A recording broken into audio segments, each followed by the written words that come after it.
Hey, what's going on, Savages? You already know who it is. It's your boy, Mikey Savage 21, the sweatiest savage on the internet, bringing you another movie review. And today I'm going to be reviewing the 2017 film known as Guardians of the Galaxy Volume 2, which is a follow-up to Guardians of the Galaxy, and it stars Chris Pratt, Zoe Saldana, Dave Bautista, Vin Diesel, Bradley Cooper, Michael Rooker, Karen Gillan, Klementieff, Elizabeth Debicki, Chris Sullivan, Gunn, Sylvester Stallone, and Kurt Russell. And basically, this is a film, and it's about the Guardians of the Galaxy, and they're traveling throughout the cosmos, and they happen to stumble upon Peter Quill's father, and so they want to help him learn more about his true parentage and where he comes from and where he exactly fits in this big universe that we have. And this was also directed once again by the great James Gunn himself, and it has already been confirmed that he was also going to be writing and directing the sequel Guardians of the Galaxy Volume 3. Alright, so I'm a little pressed for time, guys, because I'm actually getting ready to go somewhere, but just giving my quick general thoughts on the movie. I love the movie. I thought it was a real good follow-up to the film. I'll go ahead and say this right away. No, it wasn't as good as the first one, but it was also better in certain ways. Like, it added more comedic elements than the first one.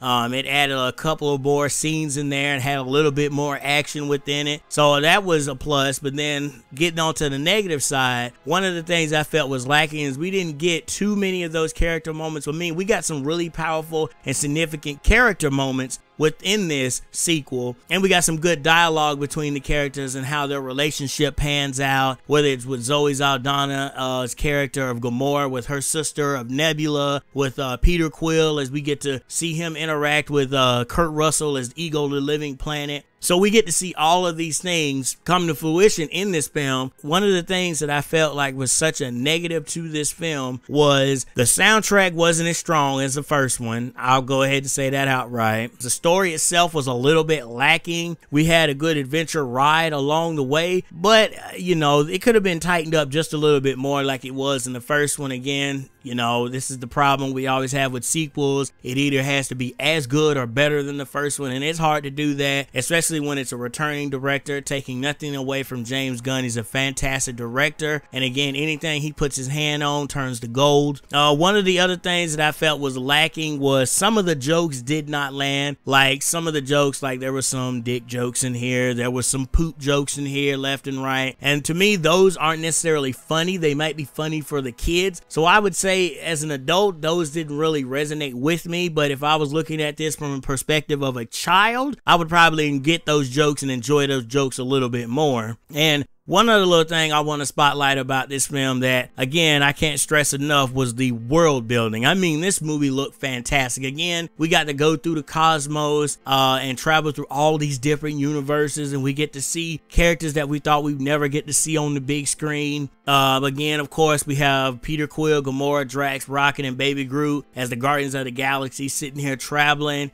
to all these different vast universes, and I didn't get a chance to see this in 3D IMAX. But I imagine this film looked amazing in 3D IMAX. So I'm excited to see it in 3D IMAX because I have a feeling that it's just going to be like Doctor Strange, where if you don't watch it in that format, you lose a good central part of the story. Now, to me, again, giving this film a score, I didn't get a chance to score the original Guardians of the Galaxy, but if I had an opportunity to go back and score it, which I probably will at some point, most likely that would end up getting a 10 out of a 10. But this one, me personally, looking at it and comparing it to the first one, but then at the same time taking what this one added and what the first one didn't have, I can strongly give this one an 8.5 out of a 10. But guys, let me know down in the comment section below. Keep it, remember, non-spoilerish. We're gonna talk spoilers probably on Monday after everyone has had a chance to see it. But post your thoughts down below. What did you think of Guardians of the Galaxy Volume 2? Did you like it? Did you hate it? Let me know. And as always, thank you for watching the video. And as I always say, remember to become a savage, stay a savage, and peace out, y'all.